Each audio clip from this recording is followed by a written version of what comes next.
Hey folks, good morning and welcome to another episode of Steelers Morning Rush. I'm Alan Saunders. It is Friday, October 18th. Pittsburgh Steelers are having their final practice of Week 7, leading up to their Sunday Night Football home game against the New York Jets. We will be at practice a little bit later today and then back here on the YouTube channel with myself, Smitty, and DB for a action-packed episode of Steelers Afternoon Drive. Make sure you check that out as well. As we do every Friday here on the YouTube channel, I'm going to break down one matchup for the Steelers' upcoming game. And this week against the Jets, I was really looking into the Steelers' defense against this New York Jets offense. I think that's a really interesting matchup here. I know we spent all week talking about the Steelers' quarterback position, whether it's going to be Justin Fields or Russell Wilson. It's Russell Wilson, and why it should or it shouldn't be Russell Wilson, and how Russell Wilson is going to change the offense. I'm tired of talking about Russell Wilson. Let's talk about the defense, okay? Because the Steelers' defense is really good. But if you remember what happened a couple weeks ago, when the Indianapolis Colts put Joe Flacco into the game, that really good Steelers defense didn't look really good. And Aaron Rodgers is just Joe Flacco on steroids or ayahuasca or Joe Flacco on something good. He has the same sort of savvy veteranness of Joe Flacco, the ability to read and pick apart a defense. He has but an even bigger, better arm, right? Joe Flacco is the DPI merchant. Aaron Rodgers, the NFL leader in Hail Marys. They are not the same, but they are similar. And I think that should be a troubling trend for the Steelers because Joe Flacco kind of carved them up against the Colts. And Rodgers, you could argue, has better weapons. I mean, Jonathan Taylor, very good running back, but he's not the kind of receiver that Breece Hall is. And look at these Jets receivers now that Davante Adams is added to the mix. They already had Garrett Wilson. They already had Alan Lazard. I don't know if they have Mike Williams or not. Maybe he's playing for the Steelers. I don't know. We'll see. I think the Jets have a really good passing offense. And now the Steelers' passing defense has been generally pretty good, especially when it comes to the secondary. I liked the matchup with Joey Porter Jr. against a guy like Davante Adams, and I think Dante Jackson has really impressed me, although this may be his most difficult matchup of the season if he ends up with someone like Garrett Wilson. But they have Minkah Fitzpatrick back there. Deshaun Elliott's played really well. Outside in the Steelers, you think about the Steelers' defense, they have done a really good job all year of keeping a lid on it. Like there have not been open guys running free over the top of the defense, and I don't expect that to happen this week either.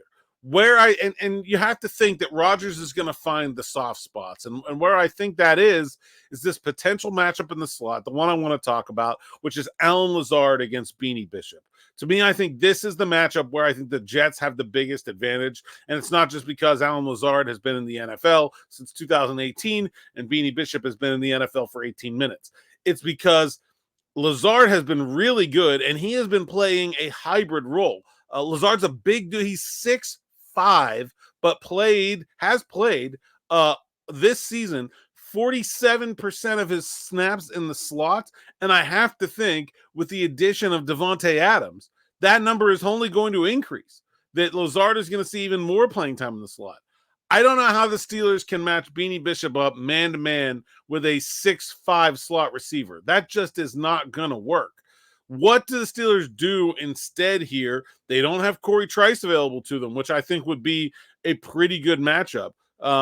Maybe it's James Pierre. He's never played in the slot before. I don't know. Maybe they try to move Joey Porter Jr. inside. They did a little bit of that with him in his rookie year, but then that leaves someone like Pierre with Garrett Wilson or Davante Adams. Do you really want that? I don't know. There doesn't seem to be a great answer for how the Steelers deal with three big wide receivers, and the other two guys are big as well, both over 6 foot, Adams and Wilson.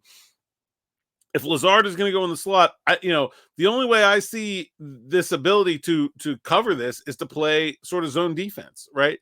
You're not going to be able to man up Beanie Bishop on a 6'5" slot receiver.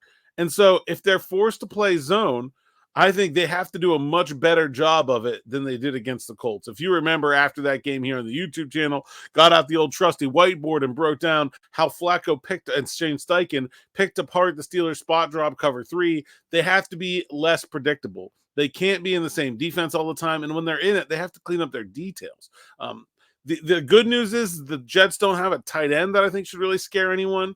The Breece Hall can be very dynamic out of the backfield, but the Steelers have Patrick Queen and Peyton Wilson available to them as coverage options there, and I think those are pretty good matchups for the Steelers. So for me, it's really about when the Jets go 3 wide receivers, and let's be real. Like, they just went and got Davante Adams for a reason. I think they're going to go 3 wide receivers a lot.